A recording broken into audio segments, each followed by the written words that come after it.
The base of the dolly bag is a circle, and I'm using this Pyrex dish because it was just about the right size for the bag I wanted to make. You can go smaller or larger depending what sort of circular objects you've got to hand. And the paper I'm using is 1 centimetre square, but you can use any paper you've got. Like some wrapping paper does have 1 centimetre square marked out on it. Right then, fold the circle in half, and then you want to mark a dot at the 2 opposite edges, as like so.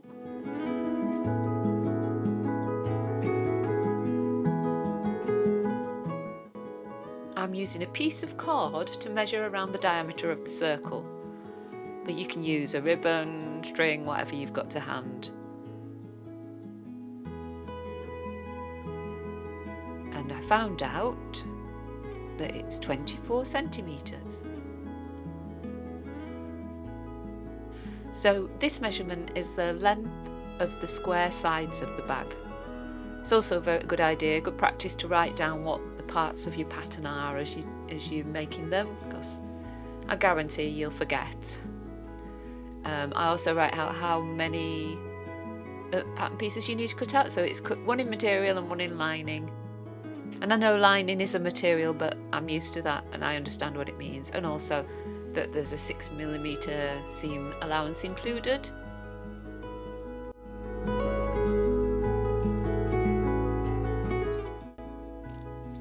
Then onto the sides of the bag. So the pattern is 24 centimetre square, and the squared paper does help in getting it properly squared. And you draw a line 4 centimetres down from the top, and then another line parallel to that first line 2 centimetres down. This is for the drawstring part of the bag, which you'll see later on when we construct the bag.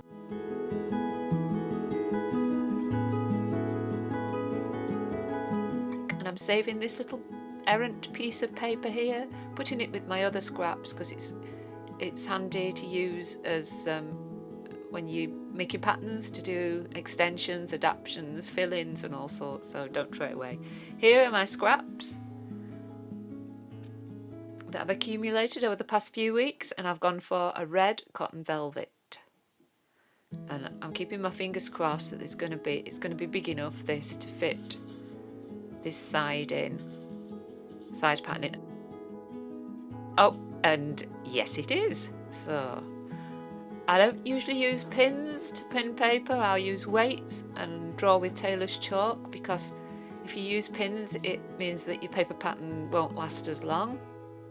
And I'm marking those 2 little points where the drawstring goes in the side. And I'm just checking the pile, making sure that I did it the right way, and put an arrow just to remind me. So that's one side, so you cut another side out, and then you cut the circular base out, and do exactly the same for the lining. So I'm just checking that I've got all the pieces there, 2 sides in lining, 2 in material, and 2 circles. This is an optional thing, to put a circular card in the base of the bag. I've got this frilled lace that I'm going to put around the top. To go around the top, and I've picked out some Guy Pure or Venice lace in varying widths, and I'm arranging it in a striped pattern.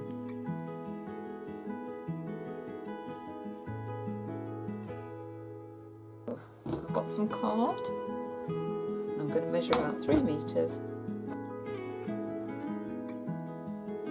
That's my 3 meter point. So I'm going to get sticky tape, because as soon as you cut it, it unwinds like mad. I'm going to wrap some tape on there. Shall I use the right scissors? Go.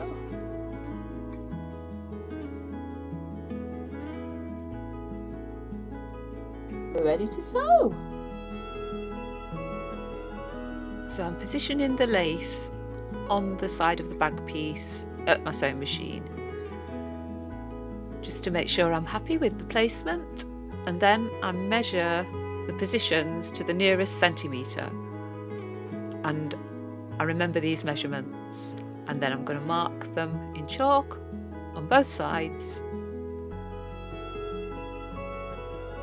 and then join the two marks up so I get 3 positions for the lace to be sewn on.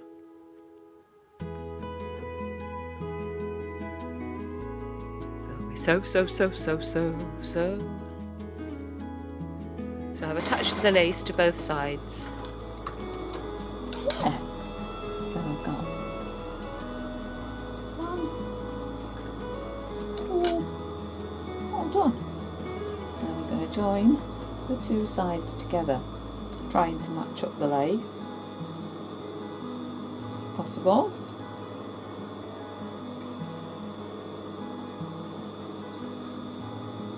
Where we made those 2 marks at the top of the bag, I'm going to put a pin in because that needs to be left open for you to get your cord in, your tie.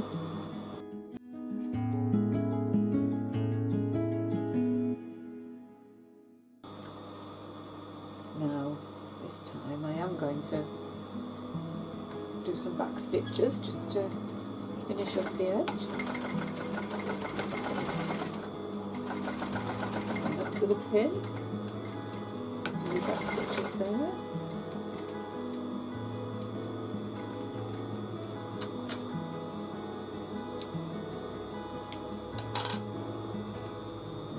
To the other pin.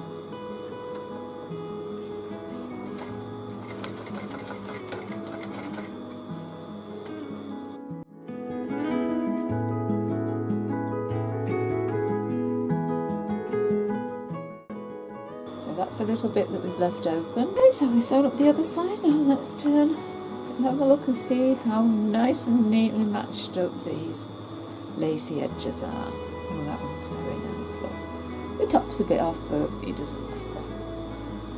So there we go. That's the decoration of our little bag. And the drawstring, when we put it in, we'll hold that in like a Spanish dancer's skirt. So now we're going to fit the circle in. Matching the dots that you made in the circular base to the side seams.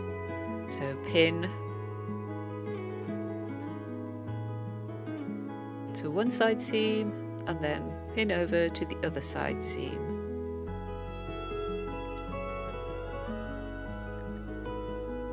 Which should give you an even bit of circle on either side. Carefully pin the base of the bag, easing any fullness in. Fit. So I'm going to sew from this side where the circle is, rather than the other side. I just find that easier.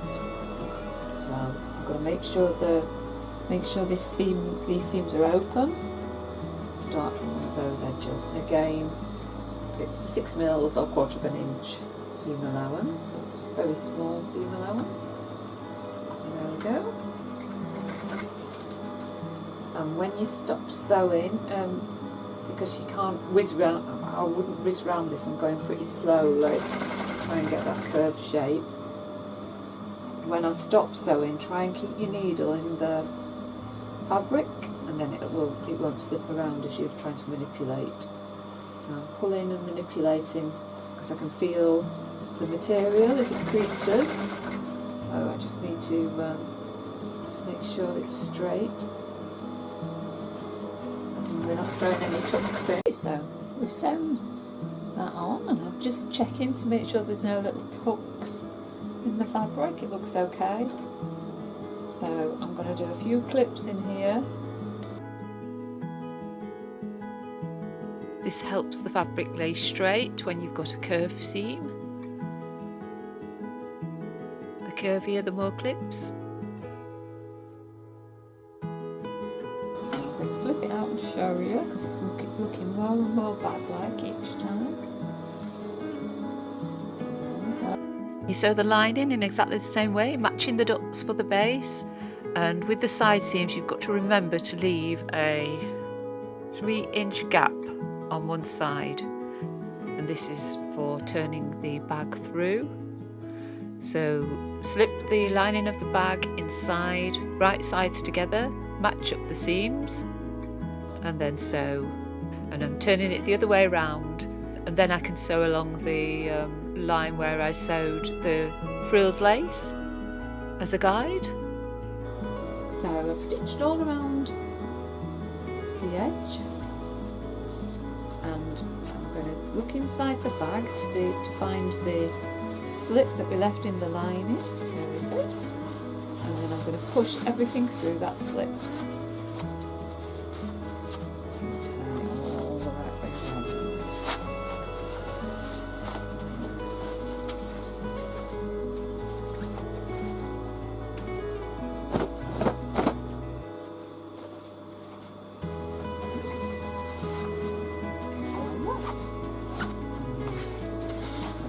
Shove it in and push it down to the bottom.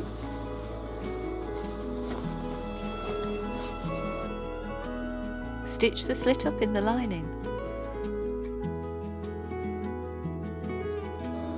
Just stitch it up.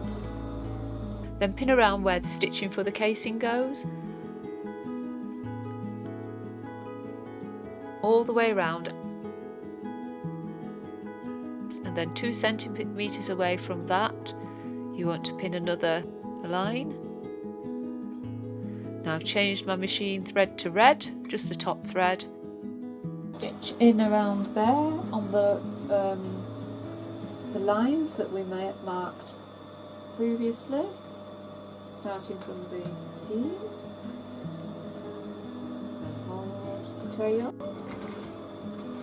I'm not going to go too fast. I'm going to get my seam gauge because some of the lines have just disappeared. I'm just going to mark them in again.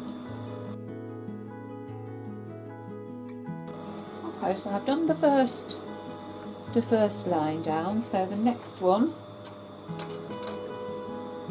needs to be 2 centimetres away from this set stitching. So the tail, and just as before, I'm using my fingers to smooth out the fabric as I sew. What you do is you get your 3 metres of cord that you've cut, and we want to cut it in half. So I found the middle point, just mark that with a needle there, again, because as soon as you cut it, it goes and escapes that at the centre point. To cut.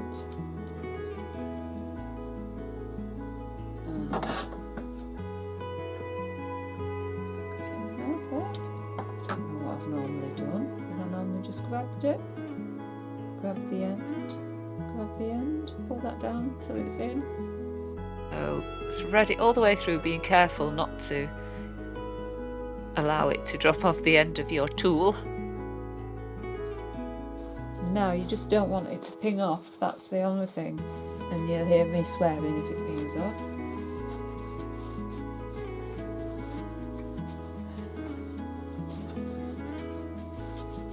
See how it's gathered. It's going to be nicely gathered, but I would suggest using a bit of a narrower cord than what I've used. Right, now I've got it. Easy work. I had quite a difficult job doing this because the cord was quite thick. See, it's a bit bloody big, isn't it? It's massive. It's really thick cord. So I'm gradually going to work it to tighten it up. Okay, so get that nice and tight, and we're going to put a knot in this side as well. So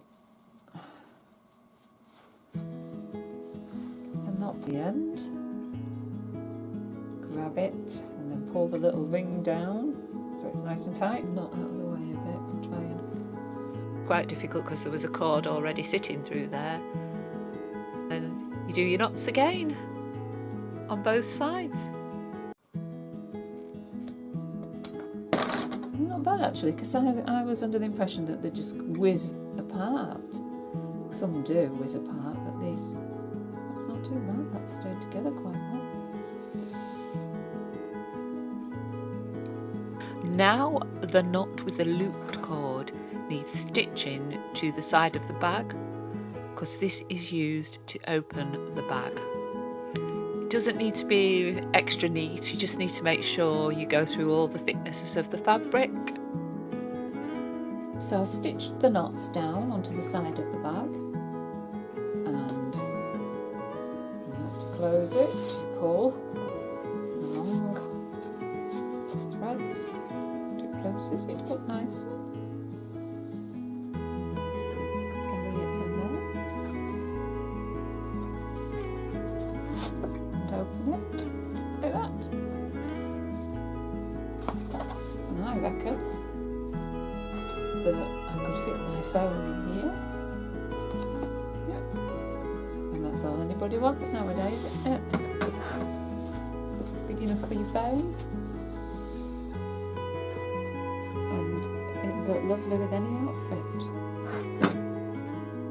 So I thought as a finishing touch, I'm going to sew a little bow on there. I'll be very nice, won't it? Right then, that's all finished. Put the little bow on. It's a nice gothic bag that I've made, and it's a great scrap buster. You know, I've got a pile of offcuts from different things that I make. I mean, I hate throwing things away anyway. So yeah, it's a very attractive little bag that I've made. I hope my instructions in this video have been clear enough for you to go along and make your own bag. If you do have a go at making your own dolly bag, I'd love to see photographs of your creations, and you can message me on Instagram, Facebook. I'll leave the addresses in the description on this video, and thanks for watching. Bye for now.